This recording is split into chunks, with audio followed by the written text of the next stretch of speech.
Hello and welcome. I am back with more of my series on financial modeling basics through the lens of the ModelOff problems.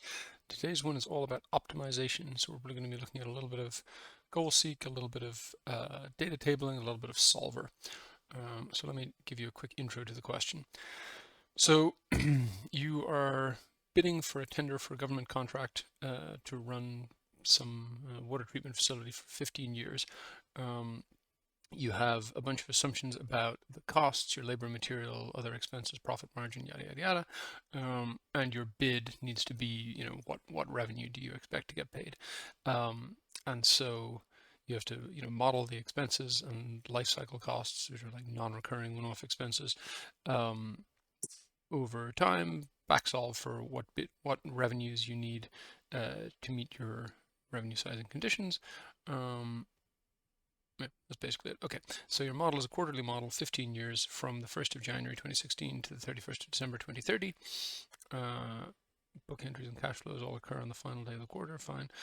Revenues are based on two bid values, base payment 1 and base payment 2, both annual amounts in real 2016 dollars, made every quarter, and they each have a separate indexation factor, and all the expenses have an indexation factor as well. I'll come back to those in a minute. So labor expenses are $2.5 million per quarter with an indexation factor. Materials 1.75, other expenses 750K, and profit margin is 9% of the total of those three expenses. You'll notice there's not a number here for the revenues. That's because we need to solve for that. So life cycle cost, you have a one-off cost of 10 million at the end of 2021 and a one-off cost of 5 million in the middle of 2028. And then here are your indexation factors. The indexes all start off at 1 on the 1st of January 2016. They increase by a certain percent, either every 1st of January after that or every 1st of July. Then all expenses and life cycle costs are paid for in cash at the end of the quarter after receiving revenue payments for that quarter. If required, you can borrow from a short-term revolving debt facility. Any cash shortfall is borrowed from that at the end of each quarter, fine. Any excess cash you use to pay off the debt facility, and then you just hold on to the rest. When the facility is drawn, interest is charged at 3% per quarter. Cash float, so you start off with $5 million provided by the parent company. At the end of the 15 years, you return that to the parent company. Ignore taxes, ignore interest on your cash account balance. And then revenue sizing. The values for these two should be set so that the forecast cash balance is exactly zero after paying expenses, returning the cash float, and paying any outstanding debt balance. Neither BP1 nor BP2 can be negative. One of them can be zero. And then let's see, specific questions. So you don't need revenue sizing for the first few, it's just about the expenses.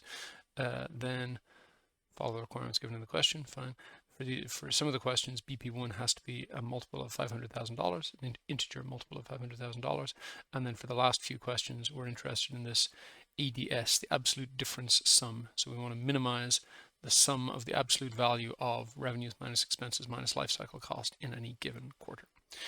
Okay, so that's the setup. No workbook provided. I've talked about this before. I'm not a big fan of that, so I'm not going to make you watch me retype. I've just put these things in here.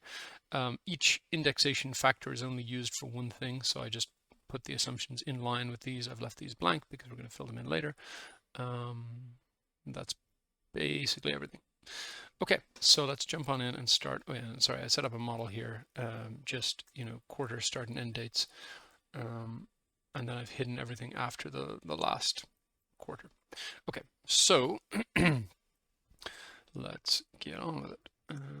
Common revenue, BP1, BP2. So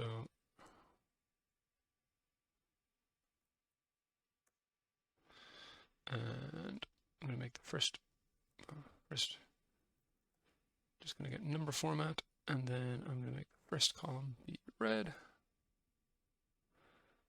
And I'm just going to put in some values here for now so that I can see that something is working. And then here I'm going to say if month of this equals this, then this, otherwise 0. So that's the percentage increase. Then I want, then I want E8 hash times 1 plus the percentage increase. So that's not working. Oh, sorry, yeah, because I need to lock these. Okay, try again. So now it goes up by 2.2% and 4%, and in January, and then again in the next January, and so on across. Okay, all good. So now expenses.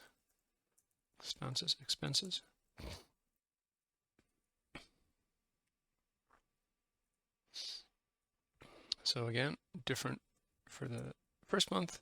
So we'll take the format for that. And then it's going to be almost exactly the same as this. So it's going to be that times if the month of this is equal to the month in which things go up, which is here, lock, then we want the percentage by which things go up, which is here. Oops. Here, lock. And then we can copy that across. So let's see. Yeah, these two go up. The first one and the last one both go up in July, and the middle one goes up in January. That's exactly what we want. And then profit margin is the sum of these times 9%.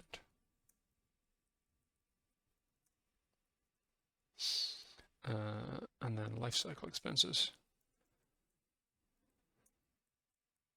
Sorry, life cycle costs they're called. Okay, and that's going to be, they're all quarter end dates, right? Yes, so then I'll say SUMIFs where something is this quarter end date. So we're going to sum the expenses, lock where the date lock is the quarter end date.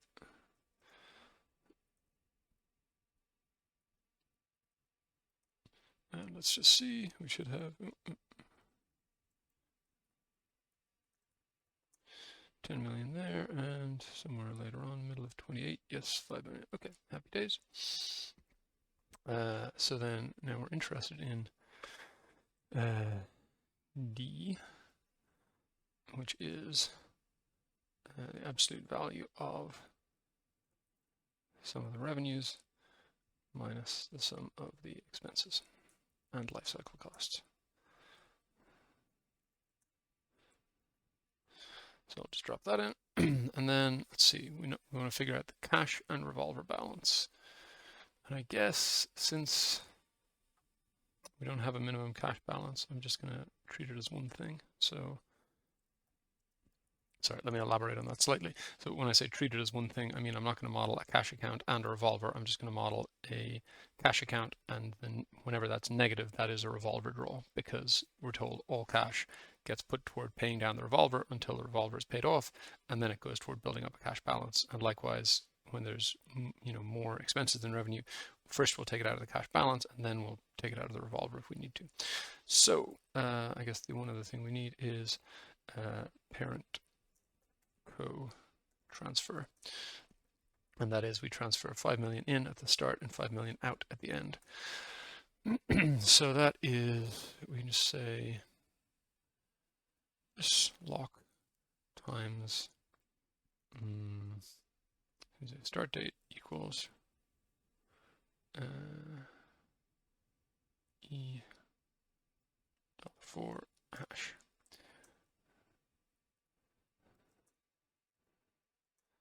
And then, so positive at the start and negative at the end, so minus this equals, so 60 quarters after this, then we offset from here, this many quarters times 3 minus 1. And one more close. So that should give us, yes, minus 5 million at the end, plus 5 million at the start. Happy days. Okay. So, let's say opening, change. Sorry, then I guess, yeah, let's, so call it OpCF. And then interest, closing. Okay, so the opening by assumption is 0, so I'll just grab my little red. Then my operating cash flow is going to be sum of my revenues in minus these things and parent code transfer.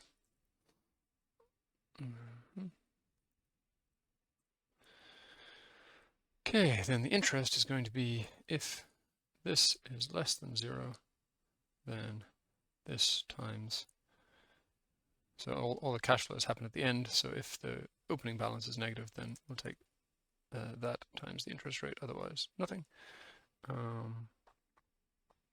Yeah, I think that's fine. So let's just see if I made this minus something, then yes, there's something coming out. Oops.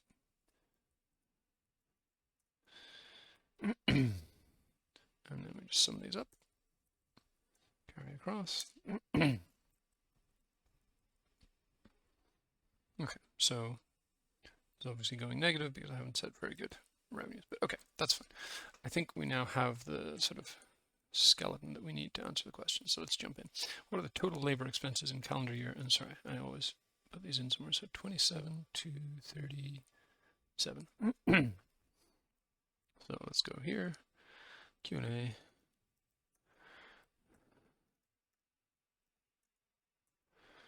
Okay, so question 27. Total labor expenses in calendar year 2019. Labor is here. 2019 is here. It's 11786,471. Oh, good, we're among the answers. Okay, total profit margin expense in March 25. So that's here, March of 25. Yep, 620,475. Yes, D. Total of all expenses and life cycle costs over the contract term, and that's all of these. 446,192,980. Yes, that's E. Hooray. Okay. So, assume that BP1 is set to 9 million.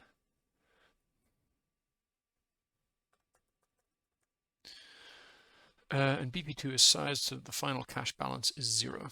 What are the last 5 digits of BP2? Okay, so I'm just going to take my final cash balance from here.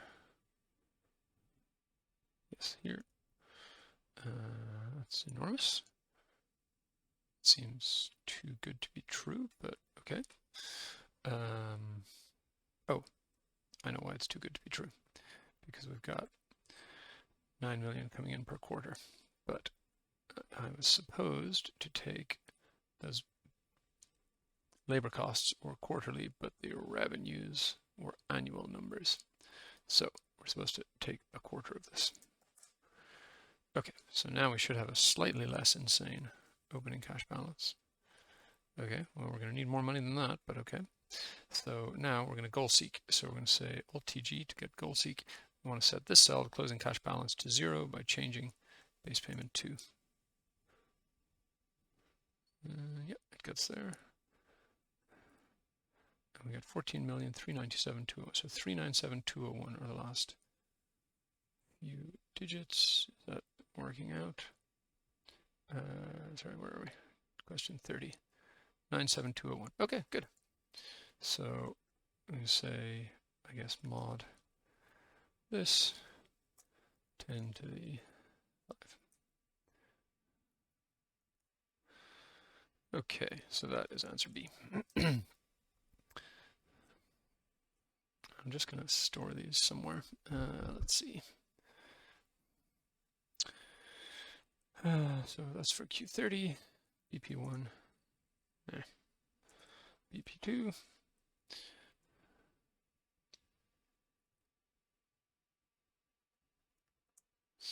Okay, so now question 31, BP2 is set to be 250% of BP1. Both values sized so the final cash balance is 0. What's the combined value rounded to the nearest $10,000? Okay, so equals this times 2.5, 250%. And again, we're going to use goal seek to get that to 0 by changing this. Cell must contain a value. Oh, sorry, yeah, by changing BP1, because BP2 is linked to BP1. That was quick. Okay, so first let me just take them both down here. Q31. And then what do we want? Total value to the nearest 10,000. So I'm going to round sum of these two to the minus 4 decimal places. 23.1 million. So that's A. Okay. And sorry, while I'm at it, let me just reference this to the one that's not moving around. So that guy. Okay. Question 32. The revenue is sized as to minimize the value of ADS. BP1 is an integer multiple. Closing cash balance is 0. What value of BP1 minimizes ADS? Okay.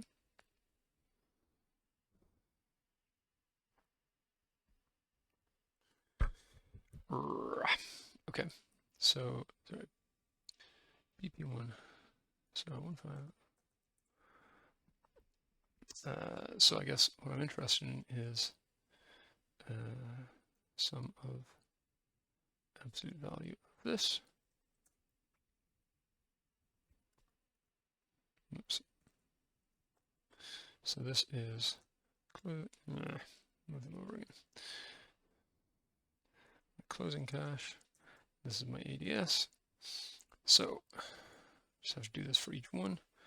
Set this to 0, but sorry, hang on, this I need to make it a value so that I can goal seek on it. So set that to 0 by changing this. Okay. So how are we going to do this? I guess Q32, BP1, BP2, ADS.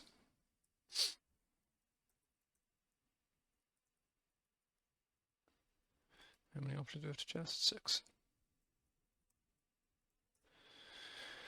Okay, so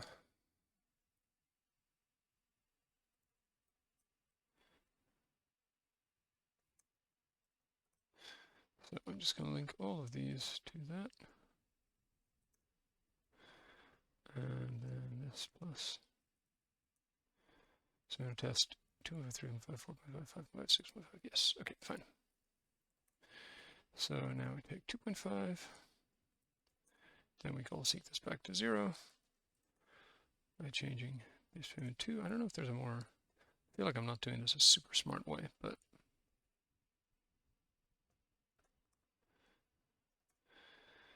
anyway, it is a way. And then get this back to 0 again.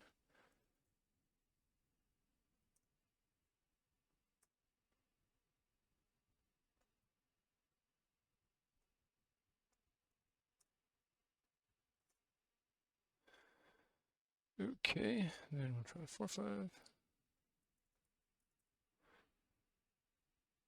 Back to 0 again. Okay.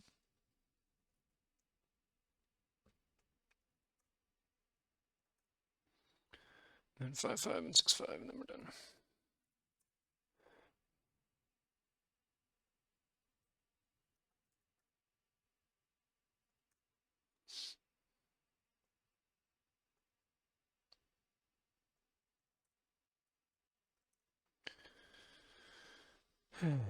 Finally, 6.5.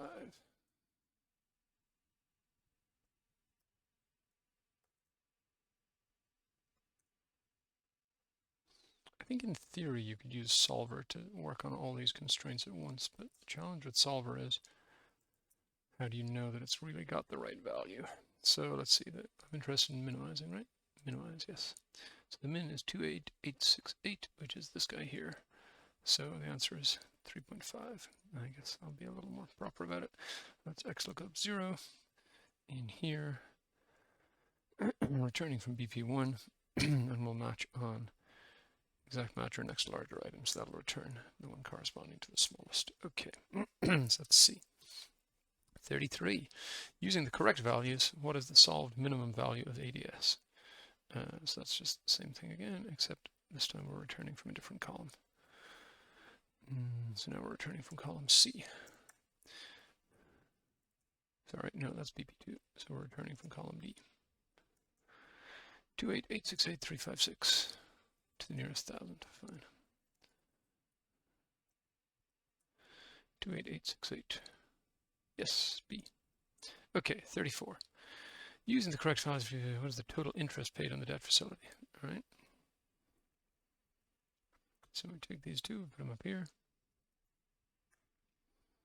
And we get the total interest paid on the debt facility is this guy down here. 17619, which is D. Hooray. And actually, this is a good question to put in a hard code on. So link, number link hard code option. These are all still good. These are still good. And these are all still good. Okay, good. All right, question 35. Using the correct values for BP1 and BP2, calculate the ratio and express it as a percentage. So this seems to be like 4 different ways of asking, did you calculate the correct value of BP1 and BP2, but fine. So it is this one over this one. And just make sure I have that the right way around. Calculate the ratio of BP2 to BP1. Yes. Percent to 2 decimal places. Ends in 07, which is A. I guess technically what I should do here is round mod all this stuff 0.01 to 4 decimal places, and that is A. I could even times 100. No, times 10,000. Yes, and that is A. Okay, so finally, 2 more questions. If the interest rate in the debt facility to 0, BP1 and BP2 are now free to be any non-negative value. Okay, so if we're going to be screwing around with that, let's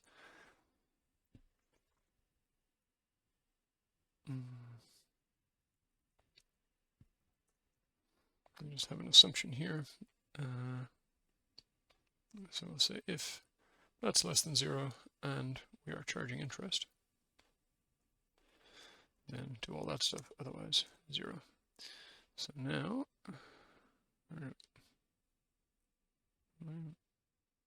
okay, here's a little bit where we go negative. So now if I make this false, there's still interest there.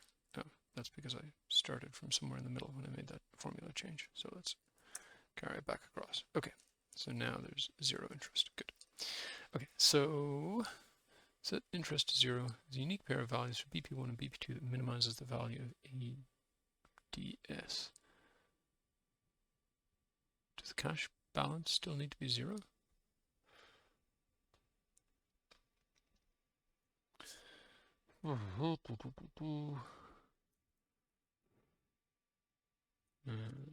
Say balance. I'm just trying to remember if cash balance being 0 is an always condition or a sometimes condition. Yes, it has to be 0 after paying. Okay, so this is probably a case for solver.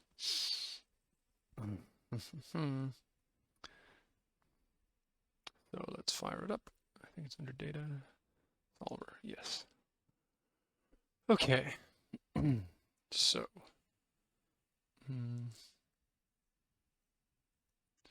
those don't really belong there, so let's put them over here.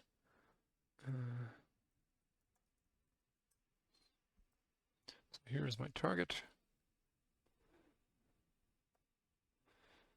Just make it, I don't know, orange, blue, make it blue. Okay, so data solver. I want to minimize that by changing variable cells. Do these all have to be contiguous? I hope not. I want to change this, this, and no, that's it, right? Just the 2 payments. Okay, so subject to constraints, variable cells must, yuck, annoying. Okay, fine, go away. So let's just link this somewhere else then. Just like I had it before, I guess. ADS, closing cash.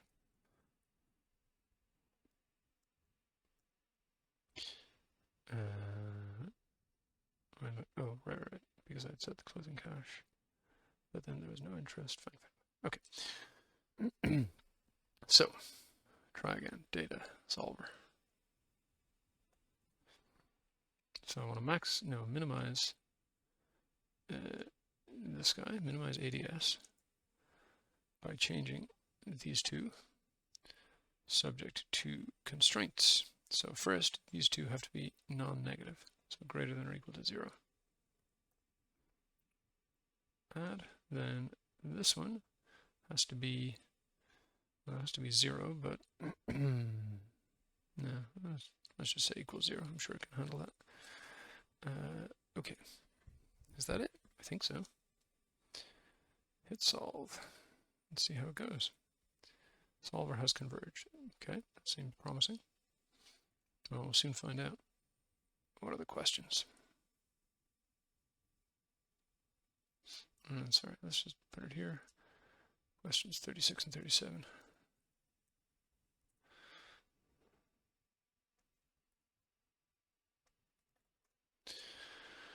So, last 3 digits of ADS, 413. No, that's the problem with solver. It's converged, but is it right? Who's to say? That's unfortunate. Well, one simple check. Let's say we just try making this a little bit bigger. So instead of 854, let's go 5,000. And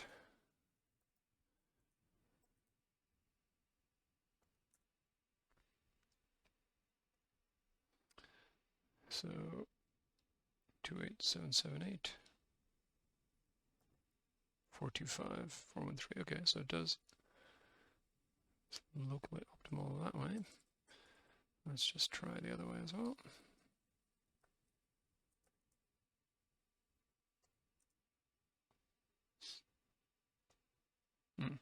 Okay, so here, if I just make this slightly smaller and reset my resize this one so the closing cash is 0, now I've got an ADS of a lower number, I think 28778,397 as opposed to 413. Okay, so not good enough is the short answer. All right, so okay, then I think the only thing I can think of here is a little bit of VBA. So I'm going to assume that solver has come somewhat close with this. So let's say sequence, let's try, let's do 100, starting from 800,000 in steps of 1,000. So basically what I'm going to do is I'm going to take each one of these, put them into BP1, solve BP2 to get closing cash to 0, and fill in the ADS. So BP1, ADS. So how are we going to do that? Sub test money. We'll say for each C in selection.cells, next C. I'll just give this a name, BP1. Oh, can't give it the name BP1 because that's a cell name. Okay, let's give it the name BP_1, BP_2. Call this closing and call this ADS. And I guess the first thing I should do is just record a macro because I don't know how to call goal seek. So sorry, what is it? Oh, TM. No, I don't even remember how to record a macro. Record macro. So Alt TG to 0 by changing BP2. Okay, stop. Let's go look at that. So here we are.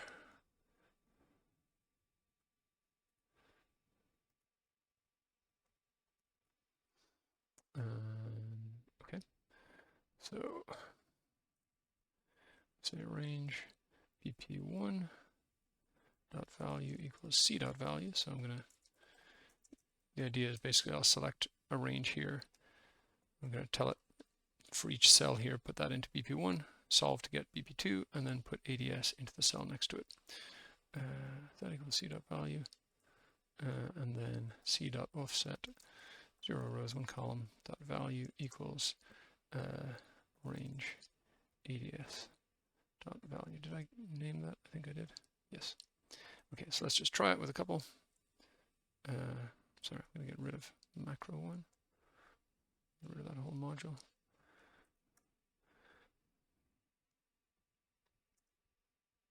Okay, so it seems to be working.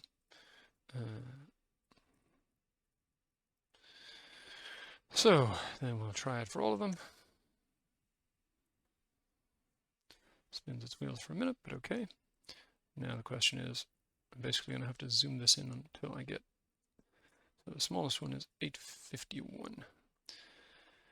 So now let's go between 850 and 852. In steps of, what is it going to take, 20? No, sorry, 200. No, what am I doing here? Sorry, there's 100, so I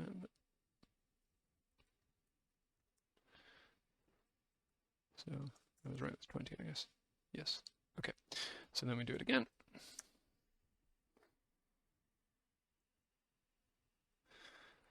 Okay, so now smallest one is between 850, 300 and 850, 320. So let's go 850, say 290, steps of 1. Take me up to 390. Good, close enough.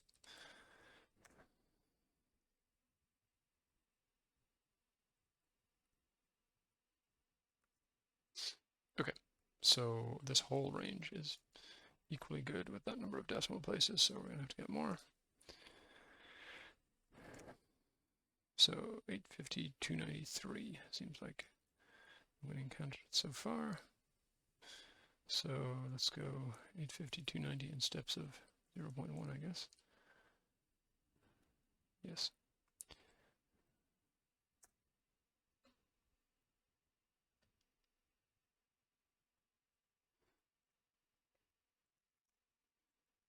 Okay. So the answer seems to be 850, 293. So now I'm just going to test that, and that should put in the right values here. Okay, so now let's see.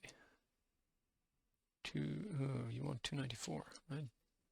Oh, sorry, the end of ADS is 294, the end of BP1 is 293. Okay, confusing. So yes, promising. And then BP1, sum of digits. All right, so well, the last 3 digits of that, so mod this 1000, that is 294, which is F, and then we want BP1 to the nearest whole dollar, sum of the digits. Okay, so let n be round BP1 to 0 decimal places, then I want sum of minus minus mid and sequence len n 127, which is A. Oops.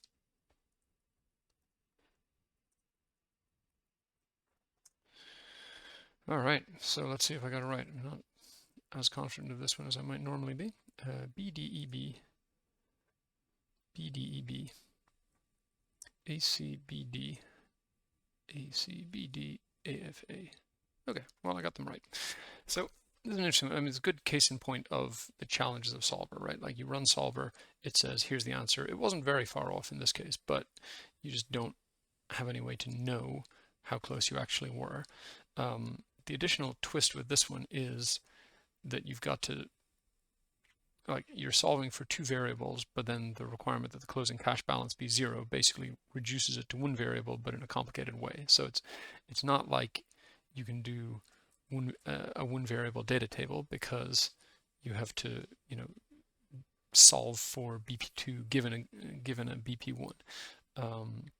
So you can't really use solver because it didn't give the right answer. You can't really use a data table because you need the two to vary, to sort of covary together.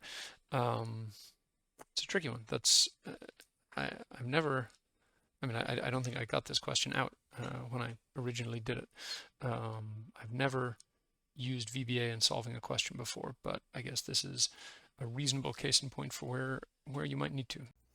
Okay, so I had to come back to this one for a postscript because after I stopped recording, I realized the way that I could have solved the last part a little bit better, which is I realized just when you set the interest to 0, just how simple this model actually is. I hadn't really thought it through, which is you've got your revenue, you've got your expenses and your life cycle costs, you got your parent company transfer, and with no interest, you're really just adding all those things up.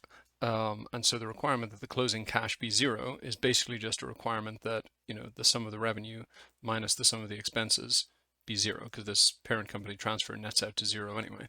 And so it's actually, it's quite simple to solve for, oops, I've already done it in there. I'm going to copy value paste so you don't see that. It's quite simple to solve for base payment 2 in terms of base payment 1. So how does that work? Well, let's see. So the idea is you've got base payment 1, and let's just start off with something simpler. Let's say $800,000 there.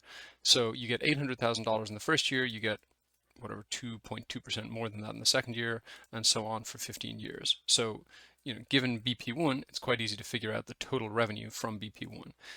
We've already got the total expenses here, and like I said, the parent company transfer nets out to 0. So you basically just need to solve for what would BP2 need to be to balance that out. So let's do that.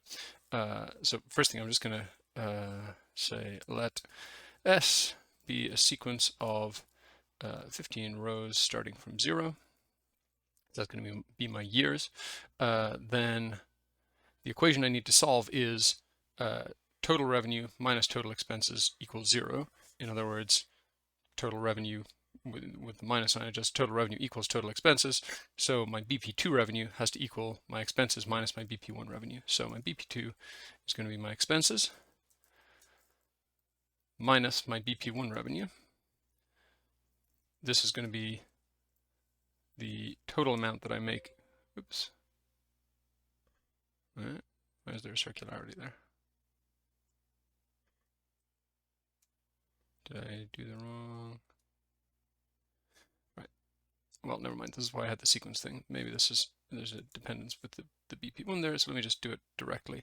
So my BP1 is going to be 800,000 BP1 times the sum of 1 plus 2% to the power of this sequence S that I put together. So in other words, in the first year, it's that to the power of 0, which is just 1. The second year, it's that to the power of 1, which is 102.2%, and so on. So if you add this up over the 15 years, you get a name error here, but fine, I'll press it. No, it doesn't even. I guess that's a little quirk of having name definitions in let. It won't evaluate this as a standalone. But anyway, trust me, that is going to evaluate to something useful. So this is my total expenses. This is my total BP1 revenue. So that the difference of those two is going to give me my total BP2 revenue. And then to figure out 1 year BP2 payment, I just need to divide by the sum of 1 plus the 4% to the power of that same sequence. So again, this is just going to be 1, 1.04, 1.08 something something, and so on. And sure enough, if I plug that in, my closing cash goes to 0. And if I make this $1 million, closing cash stays at 0. This adjusts accordingly. So it's, you know, it looks like a bit of a mouthful, but this is actually just a linear equation that relates base payment 1 to base payment 2.